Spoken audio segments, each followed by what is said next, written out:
से एक नए क्वेश्चन और नए सवाल के साथ हम वापस आ गए हैं, जिसको हम सॉल्व करके और उसका रीज़न जानेंगे। तो जैसे ही हमारी पिछली वीडियो में बात हुई थी कि ये हमें ये जो चैप्टर है ये हमें एक तरह से डेवलप कर रहा है कि हम किस तरह से डील करेंगे वेक्टर्स के साथ। पहले हमने देखा कि वेक्टर वेक्टर ऑपरेशंस, फिर हमने देखा कि वेक्टर पे 2-3 वेक्टर्स ऑपरेट कर रहे हैं डिफरेंट डिफरेंट तरह से। फिर हमने वेक्टर बना के देखा और अब हम एक ऐसा ऑपरेटर ले आए हैं या ऐसी चीज़ ले आए हैं जो उस वेक्टर को ट्रांसफॉर्म कर रहा है, रोटेट कर रहा है। जैसे यहाँ प्रॉब्लम नंबर 1.8 में ये वाला जो हमारे पास वेक्टर है, ये मैट्रिक्स है, rotation matrix cos theta sine theta minus, ये हमारे एक्स वाई एक्सिस को चेंज कर रहा है, मतलब रोटेट कर रहा है anti clockwise by theta degree. ठीक है, तो अब हमें देखना है कि हमारे कुछ ऐसे अच्छे ऑपरेटर्स होते हैं, मतलब जिसमें हमें स्पेस चेंज करनी होती है। जैसे आप लोग को ये पता होगा कि रिलेटिविटी में हमारे डिफरेंट डिफरेंट वो क्या कहते हैं रेफरेंस फ्रेम्स होते हैं।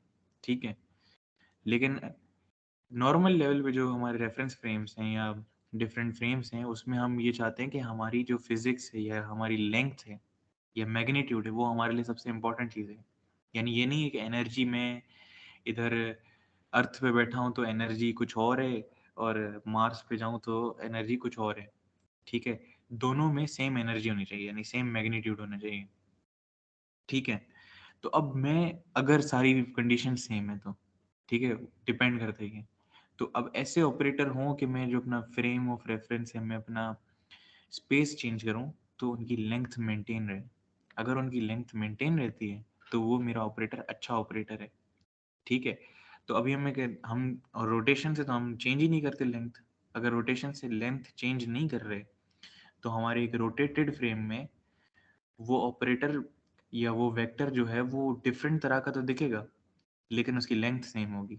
तो हमें यही नोट करना है कि ये रोटेशन ऑपरेटर जो है ये लेंथ चेंज तो नहीं करा कहीं। तो ये हम मैट्रिक्स मल्टीप्लिकेशन करते हैं cos theta times a x, तो a x sine cos theta plus a y sine theta, ये हमारे पास ए एक्स आ गया। ठीक है, और ए वाई जो है वो हमारे पास आ गया minus a x sine theta plus a y cos theta. ठीक है, अब अगर इनकी लेंथ चेंज नहीं होगी तो लेंथ इनिशियली हमारे पास क्या थी, a x square plus a y square, जो बराबर होनी चाहिए a x prime square plus a y prime square. ठीक है, जिसका मतलब है कि वो होना चाहिए a x cos plus a y sine whole square plus a minus a x sine plus a y cos square. ठीक है, तो अगर मैं इनको वर्टिकली लिख दूं इन दोनों समेंड्स को, तो मेरे पास आ जाएगा a x square cos square plus 2ax ay cos sine और plus a y square sine square, और थीटा हमने ऐसे ही ग्रेवी में डाल दिया है। और नीचे दूसरी एक्सप्रेशन हमें कहती है कि a x square sine square plus minus 2ax a y cos sine और plus a y square cos square theta. अब ये दोनों तो कैंसिल हो जाएंगे ये, लेकिन और हमें पता है कि इधर ए एक्स कॉमन होगा और cos square plus sine square 1 होता है, तो ये आ जाता है ए एक्स स्क्वायर। और इधर भी ए वाई स्क्वायर कॉमन होगा और sine square cos square add होके ए वाई स्क्वायर ही दे देगा। तो हमारे पास लेंथ प्रिजर्व हो रही है। ठीक है, तो गुड है। अब हमारे पास ये है कि एक और मैट्रिक्स है जिसके एलिमेंट्स हैं आर आई जे। तो हमारे पास एक मैट्रिक्स है, मतलब 3 डायमेंशनल स्पेस है। ये आ गया एक्स, ये आ गया y और ये आ गया z। ठीक है, इसमें कोई एक वेक्टर है जिसको हम ट्रांसफॉर्म कर रहे हैं, इस वेक्टर v को हम ट्रांसफॉर्म करेंगे यूजिंग द मैट्रिक्स आर, और जिसमें है R11, R12, R13, R22, R21, R22, R23, ठीक है, R31, R32, R33, ठीक है। तो अब हम इधर भी चाह रहे हैं कि हमारी लेंथ प्रिजर्व हो।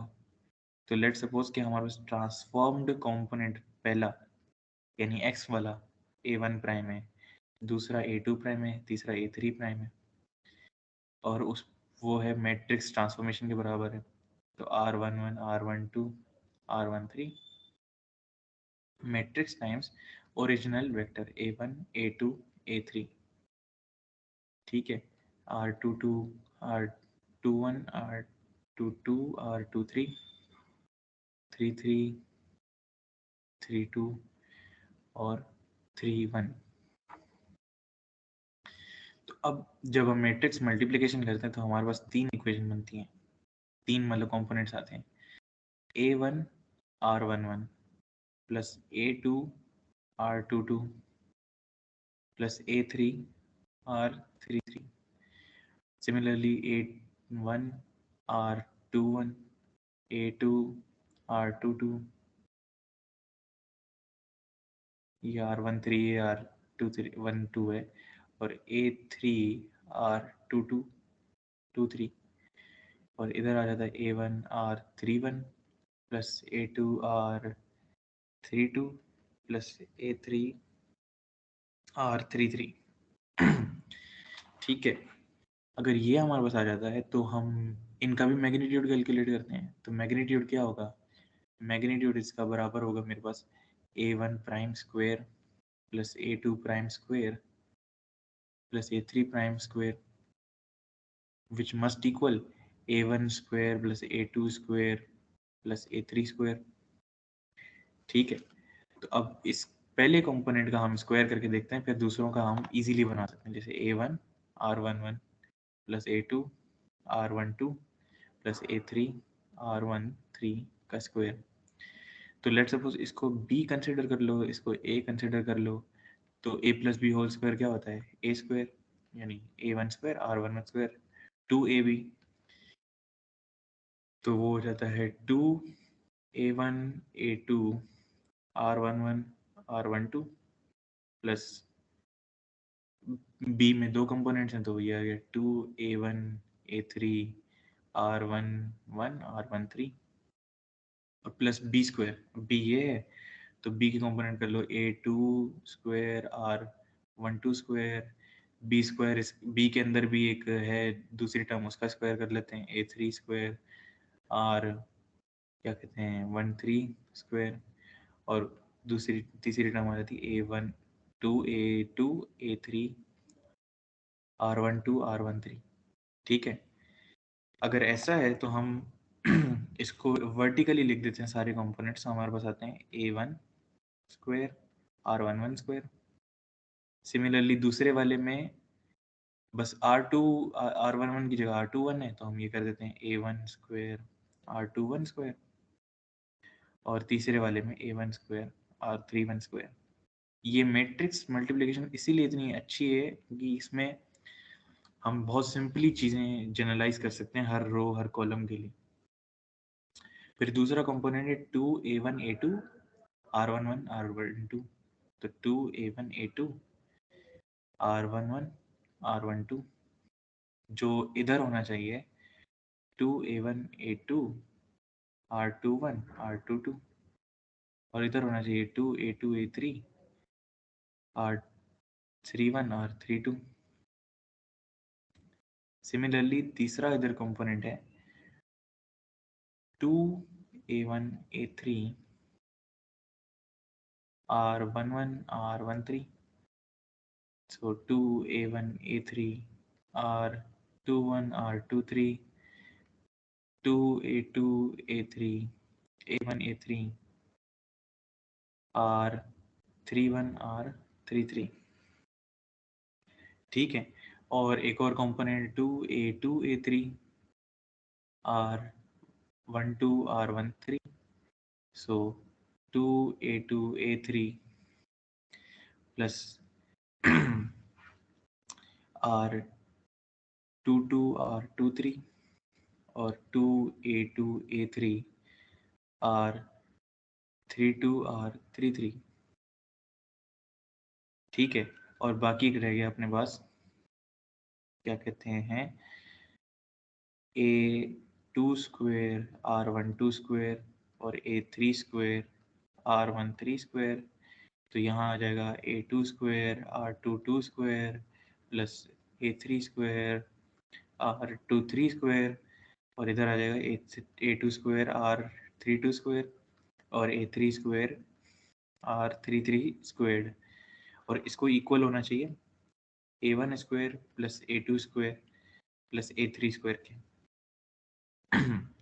तो अगर हम अपनी इन टर्म्स को कंबाइन करके लिखें तो हमें मिलता है A1 square times R11 square R21 square R31 squared plus A2 squared is equals to R21 square R12 square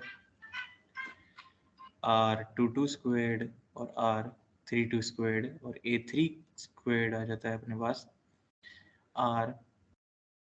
R13 squared R23 squared और R33 स्क्वायर्ड, ठीक है।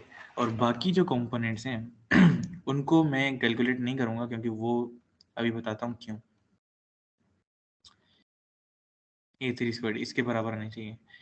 अब बाकी कंपोनेंट्स में क्या है कि इधर A1 A2 है, A1 A2 है, और इधर भी A1 A2 है, ठीक है।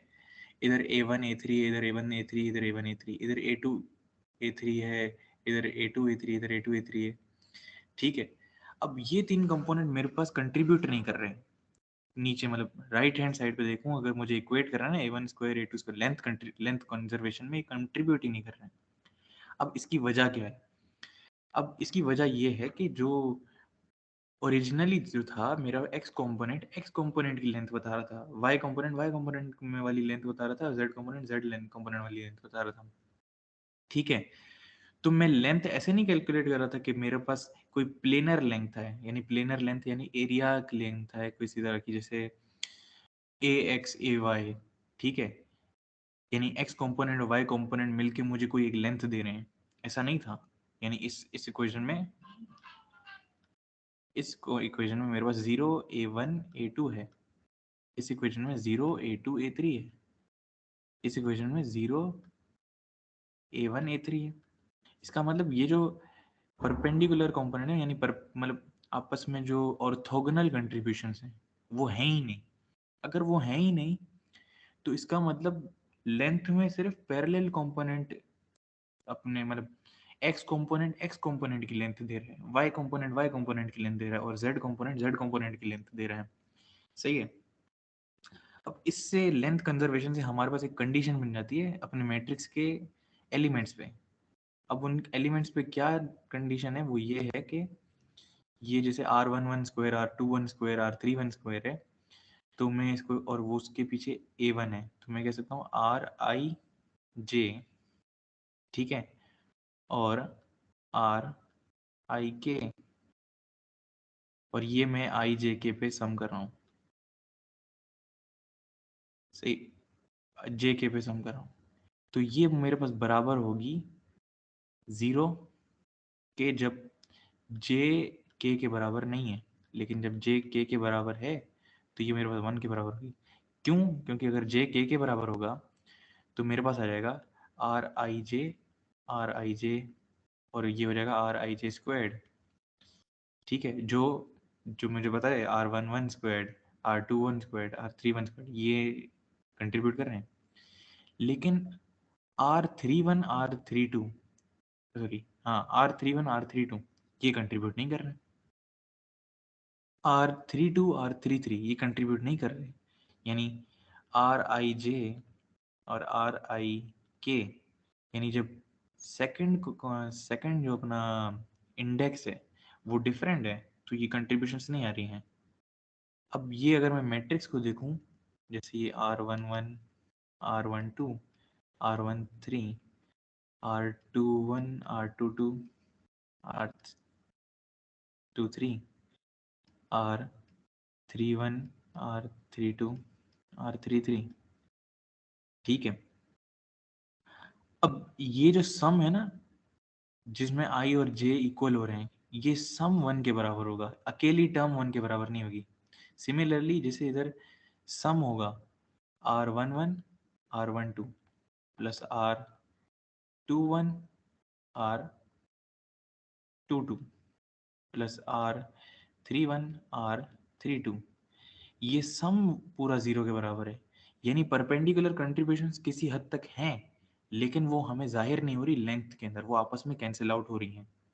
ठीक है, इसकी रीज़न ये है। तो अब हमारे पास जो कंडीशन बनती है वो यही बनती है कि आर आई जे और आर आई के का सम लूँ मैं, तो वो 0 और 1 के बराबर आएगा। 0 तब जब j नॉट इक्वल टू के है, क्योंकि j नॉट इक्वल टू के यानी परपेंडिकुलर ऑर्थोगोनल कंट्रीब्यूशन है जिनका सम 0 है। यानी परपेंडिकुलर कंट्रीब्यूशंस इंडिविजुअल लेवल पे हैं, इंडिविजुअल कंपोनेंटल लेवल पे हैं, लेकिन उनको जो सम करते हैं तो वो 0 आ जाता है।